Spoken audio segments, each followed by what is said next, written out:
Right here, I have a current spreadsheet for everything you need to know about Elden Ring Nightreign in terms of relics, how they work, the actual damage numbers and percentages, since no one seems to want to do it, so it's not going to be these guys. It's not Fextra mid, it's not Rage mid, Craze mid, and now we have a new contender, unfortunately, Oroboro. Now, don't get me wrong, he's not slop. His channel is not slop. Don't take this out of context, he's not slop. But his past 2 videos, I'm not gonna lie, they were back-to-back L's. And this is coming from a fan of him. I've been watching him since Oro's Arsenal in Dark Souls 2. Like, bro, we're gonna explain. First of all, a lot of what I said in my first video was actually pretty factual. You might be wondering what relics are good, what's worth it, what percentages should I be looking for to just get more damage, and I'm gonna explain everything to you right now. Boost attack power of added affinity attacks. Now, I made a claim in my last video that it actually felt like I was doing more damage with this compared to fire attack up +2, because if you didn't watch last video, which you should, I pretty much damage tested what fire attack up +5 would look like compared to having 2 stacks of boosted attack power of added affinity attacks. And what I discovered was that the +5 fire attack power is actually doing worse than something like, wait, hold on, let me have Marlo on the other shoulder. But that was doing worse than something like boosted attack power. So we can see right here, boost attack power of added affinities increases the damage by 10% and it rounds up. So it's being buffed by 1.1x, which, if you don't know, if you times that by 100, you'll move the decimal point over by 2 spots. So you'll be doing 110% damage compared to 100% damage. What does that mean? Say, for example, you do 1,000 damage with your weapon per light attack swing. If you're doing 1,000 damage, if you had a buff that increases your attack by 10%, you're doing 1,100 damage, because 10% of 1,000 is 100. So in 10 hits, you would have done 10,000 damage compared to 11,000 damage. That's a pretty significant difference. You're doing 1,000 extra in 10 hits. Now imagine when that's boosted by 20 times or 30 times, and that's over the course of a whole fight. You're gonna get a lot of value out of percentage increases that are 10% or higher. That's typically what I'm looking for now, being that I have this spreadsheet that's been helpful to me. So, like I mentioned in my last video, this build that I showed off with boost attack power of added affinity, this now has a lot more value than I thought. Now that I know, because you see the numbers on a spreadsheet, I don't know who made this whimsical spreadsheet, but I appreciate it, thank you. Now that you know that this is actually going to be providing a more substantial increase than I once thought, Knight of the Lord rune and this is giving you literally a 30% damage boost when you have these 2 stacks on of boost attack power of added affinity, and switching weapon adds an affinity and switching weapons boost attack power. Because if we look again, now that we can refer to the spreadsheet so no one can call me on some bullshit, because I'm actually researching, this is what research looks like. This is exactly what research looks like, because I was just getting flack for like nothing. Increases physical damage by 1.1 times for 10 seconds.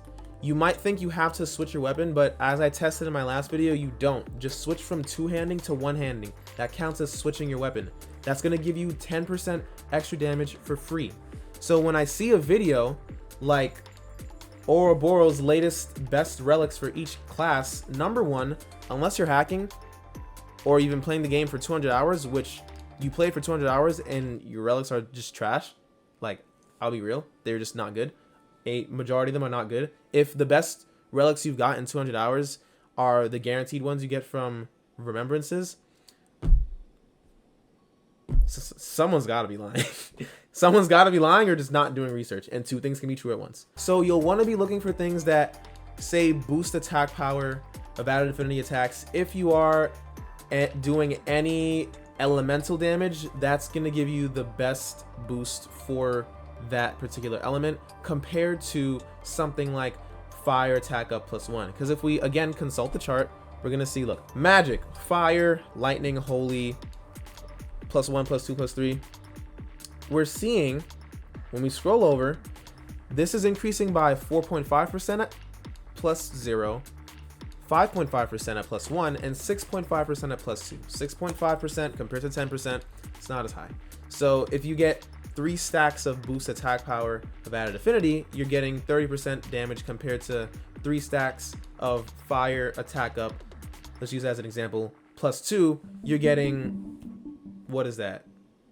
19.5% attack increase. You're losing damn near 11% extra damage you would get if you were using something like boost power of added affinity attacks. So that is why when I was testing this in the other video, I was getting those results. I was getting more damage when I was using that, which led me to creating another build for you guys, so you guys can test this out on your own and see how you like it. Because I didn't know you guys actually use my builds and was like, oh wow, like I appreciate the build. So I'm just giving you the best information that I have. So I was messing around with another build that is centered around spamming ultimates, because the Wylder's ultimate in particular, it actually comes back faster than you would think. And for someone like him to be spamming his ultimate, not only is he doing a shit ton of stance damage every time he pops his ultimate, I'm sure you played with the Wylder, like pretty much guaranteed to stance break and just have a riposte, but each time we do critical hits, we're getting recharge on our ultimate charge. So look, I'm gonna pull up the chart again so I don't get any flack, because sometimes people just are born to hate, and like I get it. Actually I don't, but art gauge fills moderately on critical hit, and the ultimate art gauge is up +2, right? So something like this is an actually good relic loadout if you were to get a roll like this, if you wanted to farm a lot of ultimates, and this is backed by data. So for the Slate Whetstone, I think this is a must-have on him, because it just gives you extra damage to your weapon by buffing it with fire, and more importantly, it does some pretty decent stance damage from what I've tested. So if we're testing it on this guy, right, fully charged breaks his stance. Okay, and now his poise is reset. All right, bro. All right, chill. So now look, 1, 2, 3. It takes 3 R1s to stagger him, right? Three light attacks. Okay. Now when we use the follow-up, it took 1 R1 after doing the follow-up. So using the follow-up, it looks like it's equivalent to using 2 light attacks, specifically when two-handing the greatsword on Wylder. See, because if we were to use it again, he would get stance broken. So it's like using this move, but it's just in one hit. So it's just good for proccing and doing decent stance damage each time you get to use it, right? And that's going to lead into you getting more critical hits. With you getting critical hits, we have art gauge fills moderately on critical hit, and the ultimate art gauge is up by +2. We have another one that's up by +3, and killing more people fills more of the art gauge. What does that correspond to in terms of stats? Why is that even something to consider? Well, let's look at the data sheet again. So looking at ultimate art gauge 1, 2, 3, right? At +2, you're getting a 7.5% increase to your ultimate gauge gain. That's just for when you attack enemies, when you kill them, just any action revolving around you giving the enemy pain with your weapon. So we have a 7.5% stack, because this is stackable, because if you scroll over, it will say yes, it is stackable. This column is if it's stackable, right? So it stacks. So we have something that's adding to that by 10% and another thing that's 7.5%. So we get alt charge by 17.5% quicker compared to normal. And on someone like the Wylder, where he gets his ultimate charge pretty quickly, that's pretty significant. 15% is a good amount. But then to add on to that, art gauge fills moderately on critical hits. If you're doing something like a lot of run around backstabs or farming the crit hits from when you stagger the enemy, you're going to be getting even more ultimate charge, and we can back that up again with more data, because I'm actually doing research. So if you like to see things like this, subscribe and like the video, and use the multiplayer password wisdom, because the group password will allow you to get another passive buff that I will explain shortly. Art gauge fills moderately on critical hit. that increases your ultimate art gauge by 5. This is not stackable, so that's why I'm not stacking it with another buff, because like I do have another relic that stacks with, or that has that buff on it, but like I'm not stacking it because it just doesn't stack. So we get ultimate art gauge by 5 every time we do a critical hit. When we kill people, we also get more ult gauge, because if we again consult the chart, defeating enemies, that will also give you 5 on each enemy kill. That means, wait, look, let me scroll over. So defeating enemies fills more of the art gauge. Scroll over. Increases ultimate art gauge by 5. It's not stackable either. So this is decently optimized for this playstyle. I would actually say this is like the most optimized it could be, besides having this on a purple relic so you can have 3 passive buffs and not 2. But for the purposes of this like playstyle, hyper focusing on crit hits and charging on your ult, this is like decently optimal. If we had a +3, you know, it would have been better. But the point is, we get charge on our ult by 5 every time you kill an enemy. We get 5 every time we backstab someone, and we're increasing our rate by 17.5%.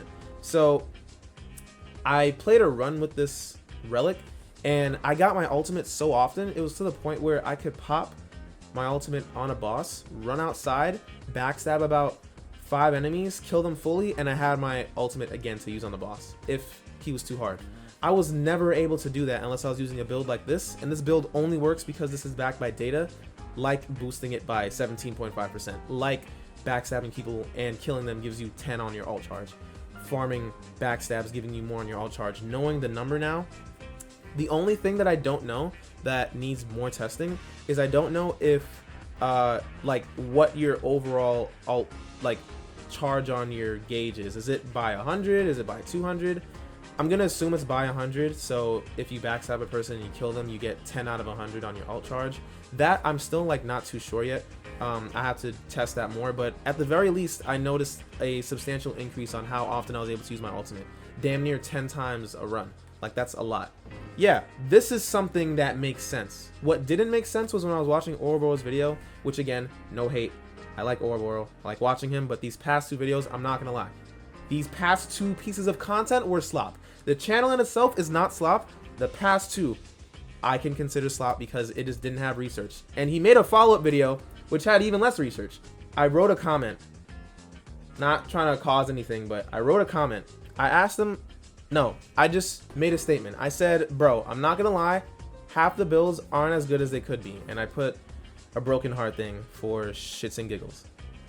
He responded to me. He said, could you explain why? That had 3 likes, mine only had 1 like. I had to give myself a like so it didn't look like I self-liked.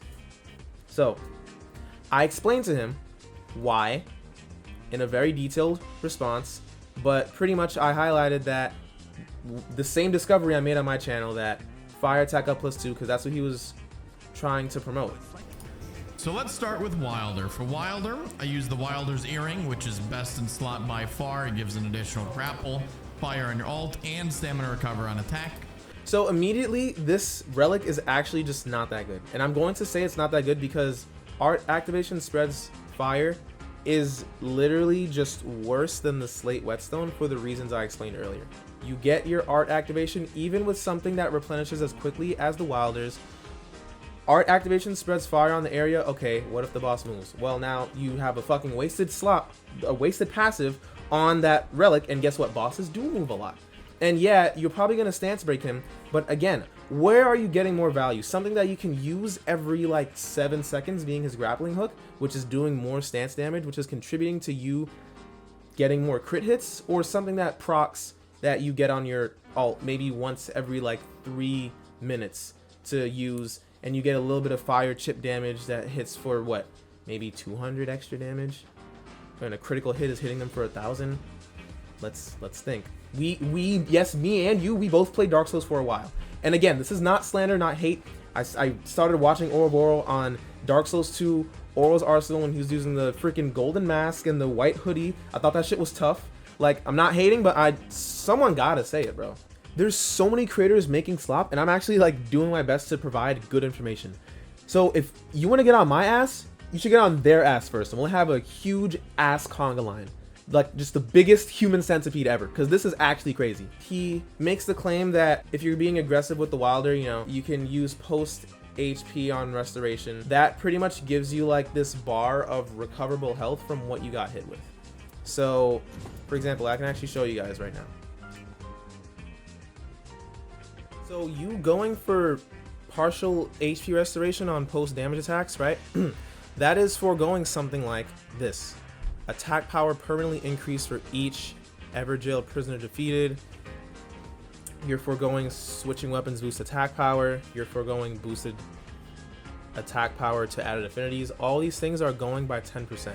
And guess what? Again, we can back this up with more data, right? If we look at the Everjail one, because I don't know if people know this, but this relic is actually really good. This boosts your damage by 5% per Everjail boss. That's a lot. That's a lot because you can do, like, at times you do 3, 4, sometimes 5 Everjails if you're like really hard focusing them. Even doing 2 is a free 10% damage increase, which is more substantial than something like partial HP restoration. You wanna know why? Because 1, that's predicated on how much you get hit, and if you're basing a relic on you getting hit when you should be avoiding getting hit to do more damage because you have more windows to do damage because you're not being hit, that's just not that good. It says similar to Millennia's Great Ruin, much stronger healing than other heal on hit effects. So I'm not even trying to say that this is like a bad relic, because it's not. But if for the purposes of being aggressive, why not boost your damage more? Because you're missing out on, that's the difference between going from 20% extra damage and having this relic on, and 30%, 35%, 40% extra damage, and you don't have this on. Because you can still heal off the damage either way. And if you're playing optimally, you shouldn't really be getting hit for the first place. So again, this relic isn't like the greatest thing since fucking Oro's Arsenal. It's just not. It's good, but it's not the greatest thing, and he puts it on every, or like most of the builds that he's presented in the video, which is a thing that I just don't see to be like as insane as he's really claiming it to be. Starting armament deals fire damage. There's no follow-up on the greatsword hit, and unlike starting armament deals fire damage, the greatsword follow-up attack will work with any greatsword you have. And a lot of times you're upgrading your greatsword by swapping it out for something like the Milos greatsword, Dark Moon greatsword, Blasphemous blade. Those 3 greatswords alone are just far better than anything that the standard greatsword could provide, because of the Ash of War on something like the Milos greatsword, which buffs your damage by 10% and reduces the enemy's negation by 5%. So you're just doing 15% extra damage. Or something like the Dark Moon greatsword, using the Ash of War, gives you frostbite. When you frostbite proc someone, if you didn't know, you do 20% more damage to them. So you'll literally just be doing more damage by having something like freaking Dark Moon greatsword. And then you can reset that proc by, again, having something like the follow-up on the Slate Whetstone. And you can reset the proc, and you can proc him again, and it kind of works like bleed at that point. Or the Blasphemous blade, like, you get the point. You're not gonna stick with your main weapon just because it does fire. And even if you're fighting someone who's weak to fire, chances are completing fire camps is gonna give you a better weapon that also has built-in fire. So this first build was literally just not good, and it was trash. And I told him it was trash. And then the worst part, which is why I'm even referencing him in the first place, is because after I explained why it was bad, he deleted his response. And I'm not gonna lie, that was lame as shit. This is coming from a fan. That was lame as shit. Me and both of our audiences know that was kind of lame. You can tell he deleted his response because look, you see how my @ is highlighted? You don't get that just by adding him, or by like adding any channel. Because look, if I post that, that's a white highlight. But this, you can click on it because it's a link, and you can only do that if you were replying to a person. This is literally like definitive proof that he deleted his shit, and it's reading like he deleted it because I explained it. in a way that actually just disproved what he was showing in the video. This looks bad. It just doesn't look good. As both of us as content creators, we have to do our best to, if we're making videos like this and making claims like best relics for every character, if you're not someone like Yui hacking this shit in so you can show the theoretical best, and even then, people, you know, they have problems with hacking stuff in. If you want to say best relics for every character and you don't have the best relics, then it's hard to title it like that. That would literally be lying. Saying the best relics and you don't have the theoretical best relic, that's lying. That's just lying. That's clickbait, and that's just factually incorrect. Again, I'm not saying I don't like watching the guy. Look, I have been in the Souls community for so long. Look at this ancient ass Fighter PL legendary loot pull that I got because I was in his video 7 years ago. You want to know my old tag was wisdom_light. 3 years ago, I commented this. 7 fucking years ago, edited. This was me saying I got him at the end. I was a lot younger 7 years ago, but the point is that like I literally have been I've been doing this shit, bro.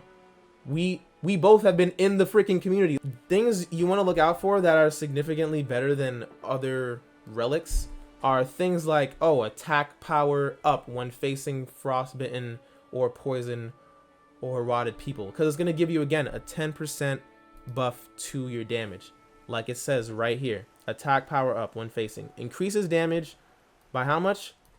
1.1 times. So things like the improved elemental damage, now we can clearly see. Also things like the physical attack up +1 and +2. You're only getting a 5% on the +2 with the physical attack increase. You're only getting a 6.5% increase with the with stuff like magic attack up +2. So what does this all mean? Wisdom, what are you trying to say? Should I subscribe to you now or later? You should do it now, but use this spreadsheet if you want to make a relic build. This is going to show you everything. Pay attention to percentages that increase by 1.1 times or higher. That's just going to give you the most bang for your buck. Why is he on top of my head like this? So, as you can see here, if you pick up something like the Wylder's Grief, at +3, it's increasing your strength and dexterity by 9. That is insane value for something that you have in your backhand weapons just sitting there giving you a passive buff. Picking up something like the Guardian's Grief, it gives you 9 to your vigor and endurance. That's just free health and free extra stamina. That's a lot. That is a very significant amount, and you'll only get this by using group passwords and seeing people who are using that password die in their runs. You get all their loot and you get these griefs, so it's very good. You can also get this by completing those like harder areas that have the dark circle and you kill the invaders. You'll get these griefs too, but another way to get them is by using the group password. So please use the group password Wisdom. Me and you need to get more people on our group password than Fextra Life. Can we beat Fextra Life? Me and Marlo, my guardian who's using Salient Sorcery, we can do it together. Subscribe and join the channel membership for $2 a month and you'll see videos like this. Join the Discord.